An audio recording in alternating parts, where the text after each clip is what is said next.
Winston lay stretched out by the window, his eyes following raindrops sliding down the glass. The majestic presence of a German shepherd who had served in the police force had faded. His body was still large, his black-brown coat still glossy, but Winston's gaze had changed.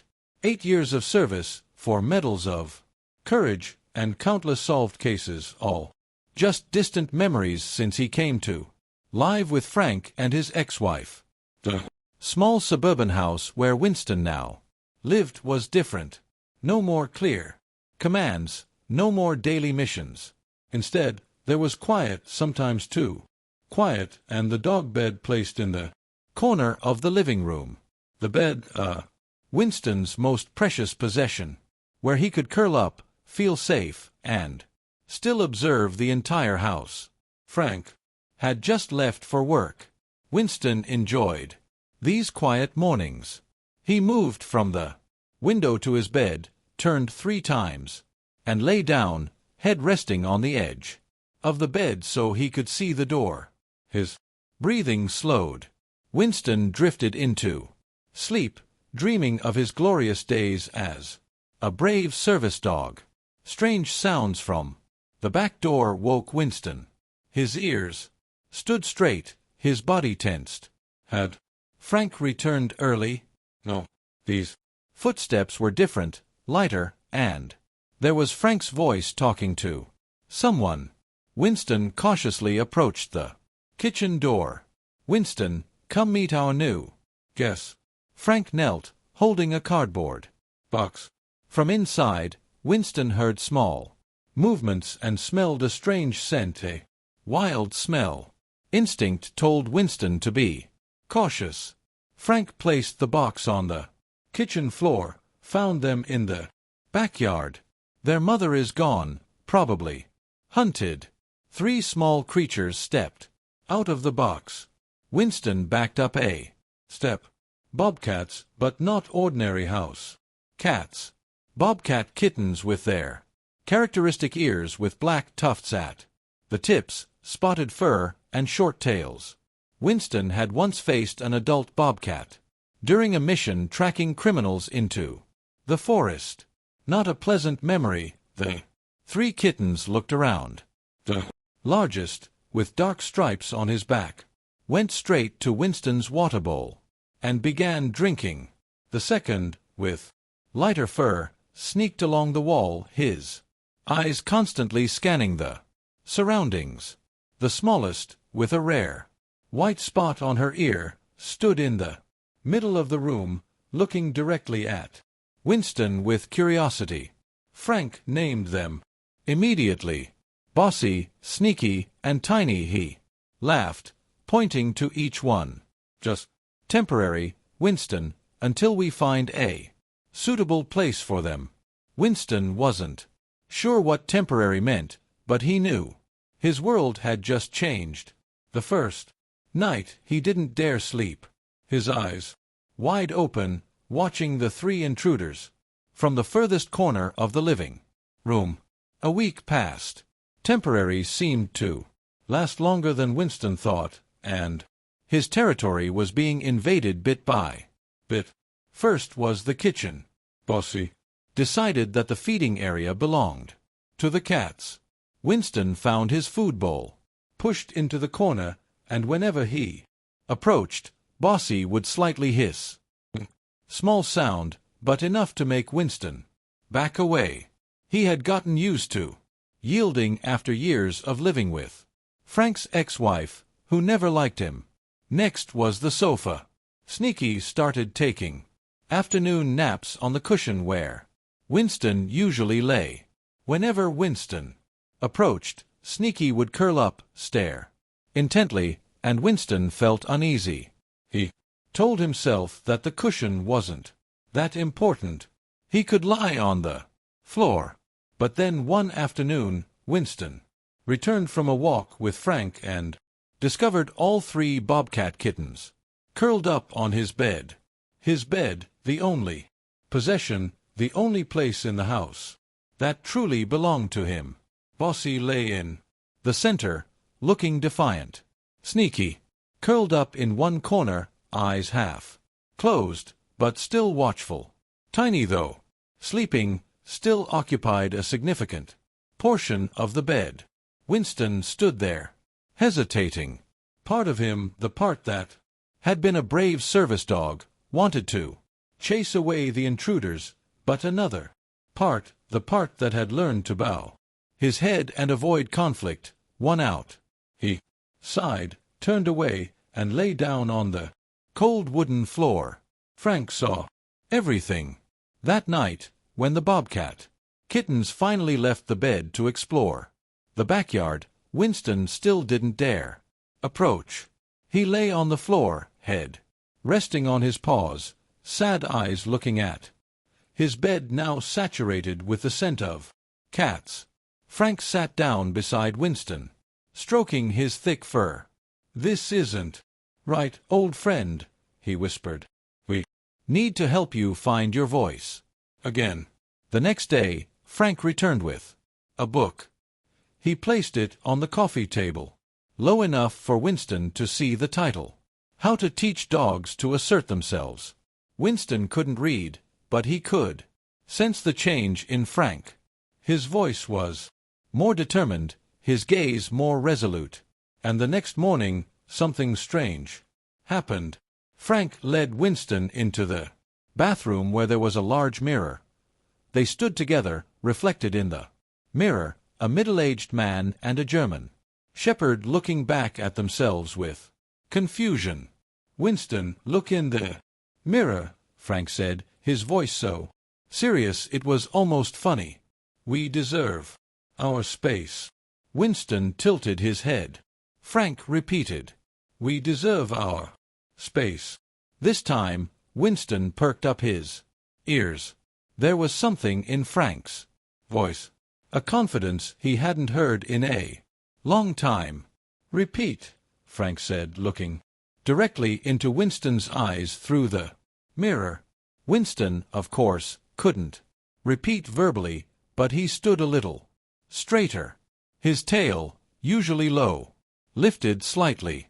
From the corner of the bathroom, Tiny observed with curiosity. Winston saw the small kitten in the mirror, and old habits made him lower his head. Frank shook his head. "No, Winston. Stand tall, head high." Such training sessions continued for many days. Occasionally, Frank would place Winston's favorite toy on the occupied bed and encourage him to retrieve it. The first few times, Winston didn't even dare approach. When he finally had enough courage, Bossy only needed to hiss slightly for Winston to retreat, tail tucked between his legs. Winston felt ashamed. That night in his dreams, he saw himself as a service dog again, chasing criminals, jumping over fences, brave and strong. He woke in the night, heart racing, a part of that dog still existing somewhere inside. That weekend, Frank took Winston to the local dog park. This place was new to Winston. Previously, Frank had only walked him around the neighborhood. The dog park was filled with happy barking, balls flying back and forth, and many dogs of all sizes playing.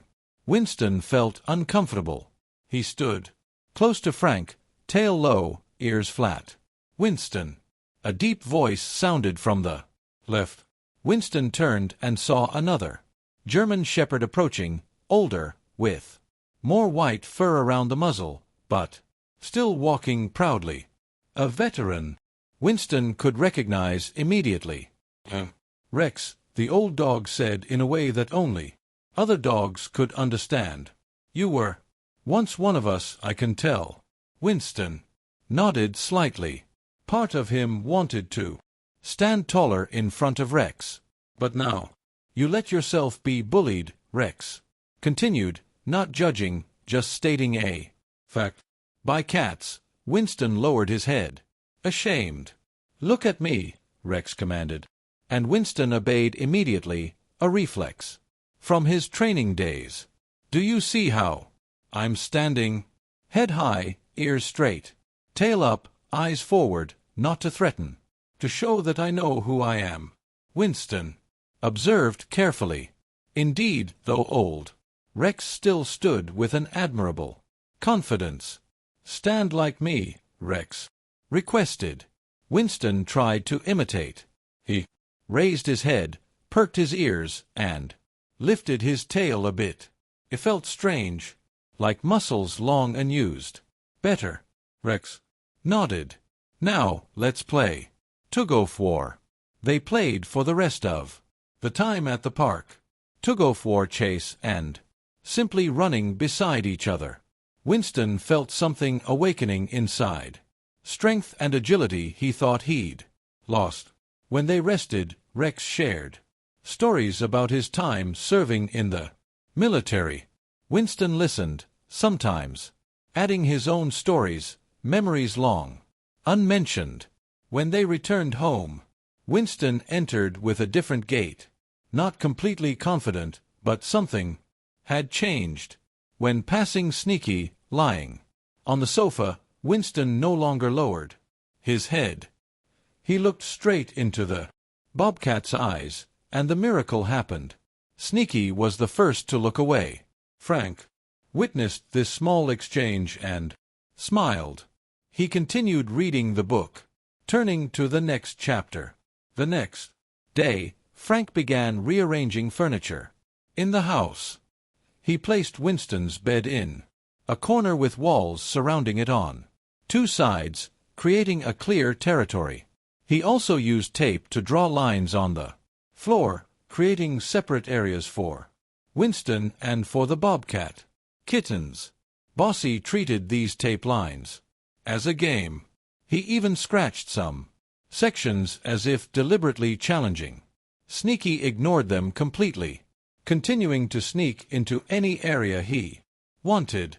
Only Tiny seemed to respect these boundaries, perhaps out of curiosity rather than compliance. Winston observed and learned. He began to understand that real boundaries weren't lines on the floor. Real boundaries were invisible, created by presence and attitude. He noticed how Bossy marked territory not with tape, but with scent and confidence. Winston started leaving his scent more deliberately on toys, around his bed, and in areas he frequented. A primitive instinct, a reminder that this is mine. Surprisingly, this strategy worked, at least with Sneaky and Tiny. They began avoiding Winston's toys. Tiny even started keeping her distance from the bed, though still observing from afar with curious eyes. Bossy, of course, remained a challenge, but Winston began noticing small changes.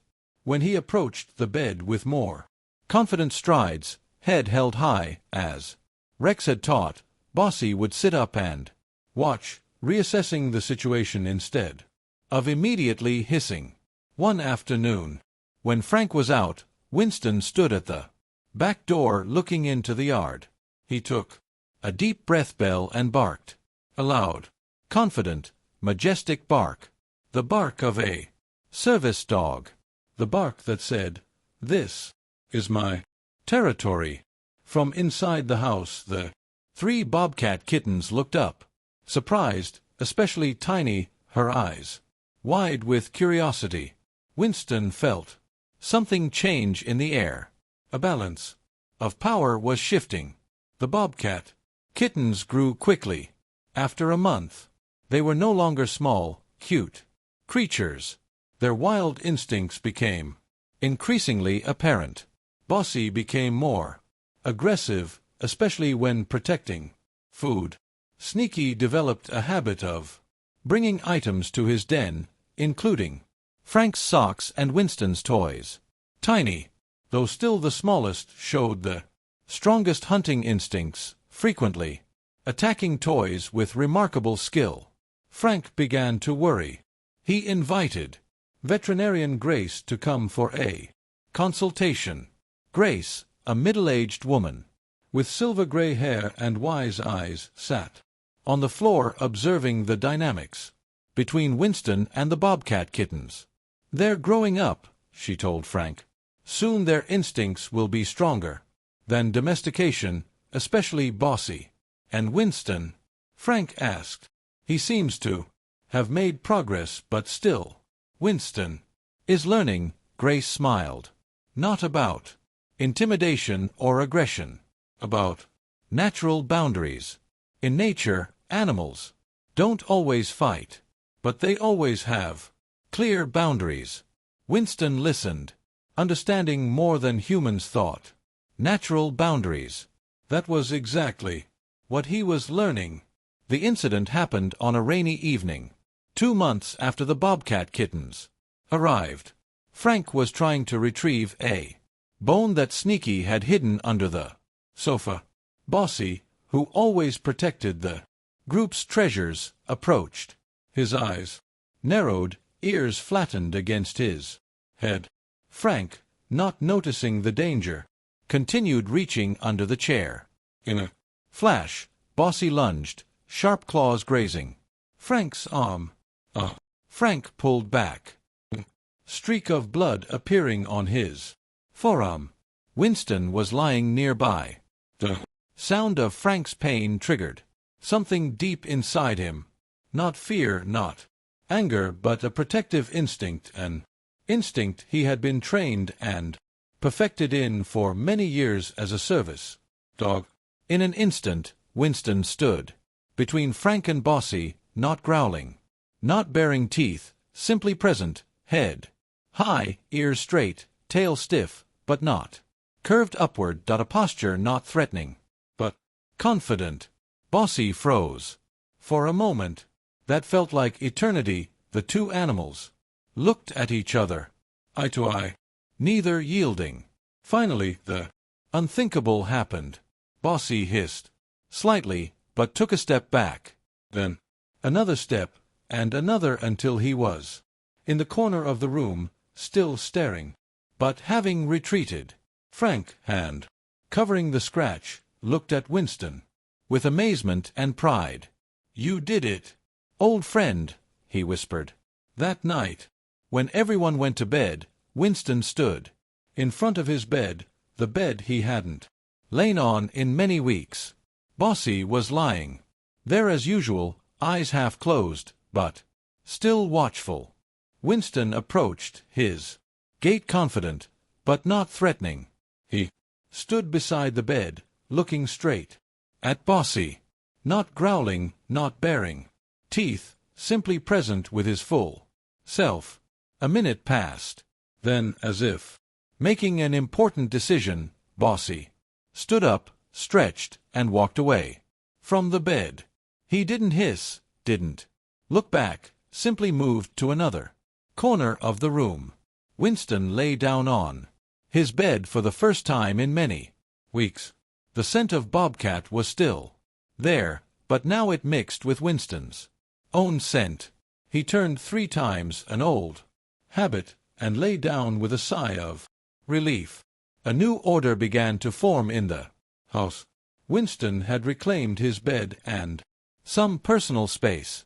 Bossy and Sneaky kept their distance, no longer aggressive, but still wary. Interestingly, Tiny, the smallest Bobcat Kitten, developed a different relationship with Winston. Sometimes, when Frank wasn't paying attention, Tiny would sneak close to Winston and sit nearby, observing with curiosity. Winston, now more confident, allowed this presence. Occasionally, on cold nights, he even allowed Tiny to sleep in the corner of his bed. Frank noticed this change and understood that the book had worked, though not in the way he expected. Winston didn't become aggressive or dominant. He simply found his true self again, confident, calm, and knowing his own value. However, Frank also realized another reality. The Bobcat Kittens had grown too large and wild to stay in the house. They needed natural space and freedom to express their true instincts. He began looking for wildlife preserves that could adopt them. But before any plans could be finalized, another incident occurred. Another stormy night. Much like the night the Bobcat Kittens first arrived. Winston woke to small, screaming sounds from the backyard. He perked his ears, listening through the rain beating on the windows. The cry came again, weak but clear. Winston knew. It was Tiny, and she was in danger. Winston went to Frank's bedside, waking him by pushing his nose into Frank's hand. When Frank opened his eyes, Winston barked urgently, then ran to the back door. Frank, still sleepy, followed. "What's wrong, old friend?" Frank opened the back door. Rain was pouring down heavily, but Winston didn't hesitate. He rushed into the yard, his bark ringing through the rain. Frank quickly put on a raincoat and grabbed a flashlight, following Winston. The light swept across the wet garden, finally stopping at a tall tree at the end of the yard. Tiny was up there clinging to a high branch, soaked and trembling. Under the tree, Winston stood, barking to maintain contact, as if saying, "We're here. Stay calm." "Oh dear," Frank sighed. "We need a ladder." While Frank went back to get a ladder, Winston stayed under the tree. Rain poured down his back, but he didn't leave. He had stood in the rain for many hours on missions before he could do it again. Tiny needed to know she wasn't alone. Frank returned with the ladder and climbed up to reach Tiny. The small bobcat was initially frightened, claws gripping the branch tightly. But as Frank patiently approached, Tiny finally allowed herself to be rescued. When Frank brought Tiny to the ground, she immediately ran to Winston, not to attack or threaten, but to seek shelter. She huddled under Winston's large frame, shivering from cold and fear. Winston, somewhat surprised, stood still. He felt a strange sensation, not the instinct to protect territory, but the instinct to protect someone weaker, a feeling he had known well in his days as a service dog. After the rainy night incident, the relationship between Winston and the Bobcat Kittens changed noticeably. Bossy kept his distance, but without the challenging attitude. Sneaky stopped stealing Winston's things, and Tiny began following Winston everywhere like a small apprentice. Frank noticed these changes with a smile, but he also knew a decision had to be made. He had found a wildlife preserve a few hours' drive away that could provide a suitable environment for the growing Bobcat Kittens. "It's best for them," he explained to Winston, as if the dog could understand every word. And in some way, perhaps, Winston did understand. He had seen the changes in the kittens, their wild instincts growing stronger, the house space becoming increasingly cramped for them. The day they took the Bobcat Kittens to the preserve was a clear, sunny day. Frank packed 3 transport cages into the car, each containing a kitten. Winston sat in the passenger seat, his eyes watching the kittens. Throughout the 2-hour journey, the preserve was a vast forest surrounded by safety fences. The conservation staff welcomed them with friendly smiles and understanding. "They'll be free here," a staff member explained.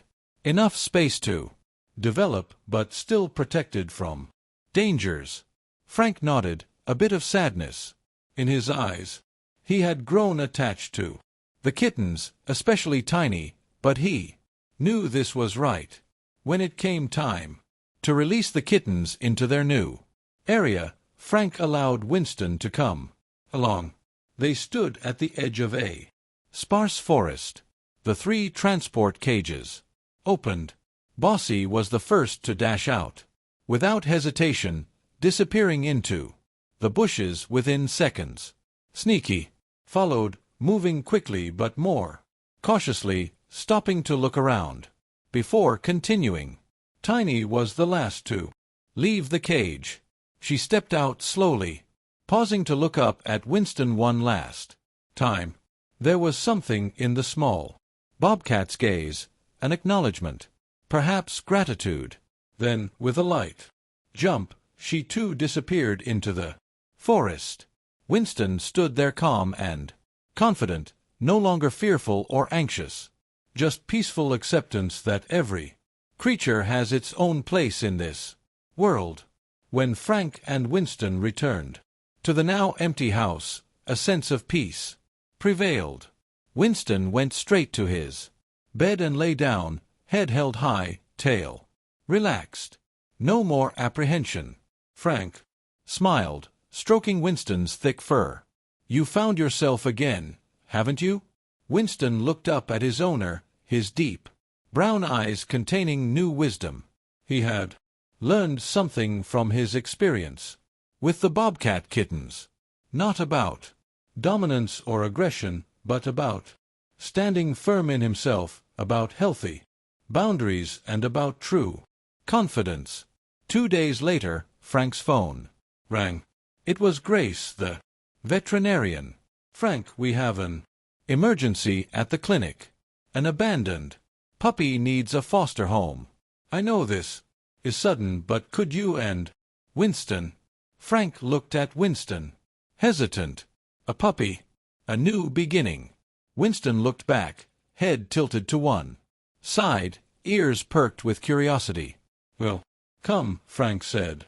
At the clinic, a small puppy was trembling in a cage, a mixed breed with oversized ears and large eyes full of fear. When Grace opened the cage door, the puppy cowered in the corner, too afraid to move. Winston approached, moving slowly and calmly. He stopped in front of the cage, not pressuring, simply present. The puppy looked up, still fearful, but somewhat curious.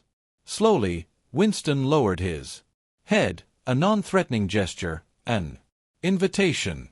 After a long moment, the puppy crept toward the cage door, cautiously sniffing Winston. "Wonderful," Grace whispered. "Winston could be the perfect guide."